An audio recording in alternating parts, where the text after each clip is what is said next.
ఈ మధ్యలో ఒక సంఘటన గురించి విన్నానండి. ఒకచోట దొంగతనం జరిగింది. అక్కడ విచారించడానికన్నట్టు పోలీసులు వచ్చారు. ఆ విచారణలో తేలింది ఆ సమయంలో ఇక్కడ ఒకతను ప్రార్థిస్తూ కూర్చున్నాడని. సో ఆ పోలీస్ అతను వచ్చి అన్నాడు, ఎవరయ్యా ప్రార్థిస్తుంది అని. అందులో ఒకతను అన్నాడు, అయ్యా నేనే ఇక్కడ కూర్చొని ఆ సమయంలో ప్రార్థిస్తున్నాను అని.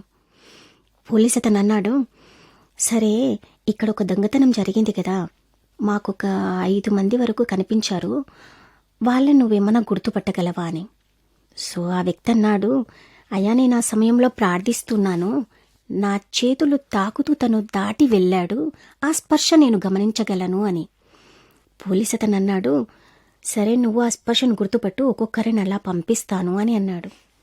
అలా 2-3 వెళ్ళాక 4వ వ్యక్తి దాటేటప్పుడు ఈ వ్యక్తి అన్నాడు, అయ్యా ఇతనే, నా గుర్తుకుంది, ఇదే స్పర్శ, ఇతని దొంగ అన్నాడు.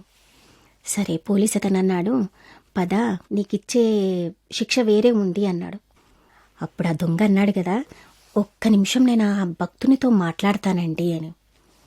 సరే అని పోలీస్ అతను దగ్గర అవకాశం తీసుకుని అడిగాడు, నువ్వు నిజంగా ఇక్కడ ప్రార్థిస్తూ ఉన్నావా అని. అవును ప్రార్థిస్తున్నాను.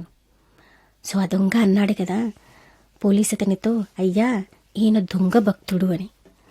ఆ భక్తుడు అన్నాడు, అదేంటి నువ్వు అలా ఇలా చెప్పగలవు నేను దొంగ భక్తుణ్ణి అని. నువ్వు ప్రార్థిస్తూ ఉంటే నీ ధ్యాస మొత్తం దేవుని పైన ఉండాలి, నువ్వు నా స్పర్శ ఎలా గుర్తుపట్టగలిగావు అని. నిజమే కదండి, మనం ప్రార్థిస్తున్నప్పుడు వేషధారణ కాక దేవుని పైన మనం ధ్యాసతో చేస్తున్నామని ఎంతమంది ఆలోచించుకుంటున్నాము. గాంధీ మహాత్ముడు ఒక బుక్ చదువుతూ ఒక చెట్టు కింద కూర్చుంటే పుట్టలో నుంచి పాము బయటికి వచ్చేసి తన చుట్టూ తిరిగి మళ్ళీ పుట్టలోకి వెళ్ళిపోయిందంట.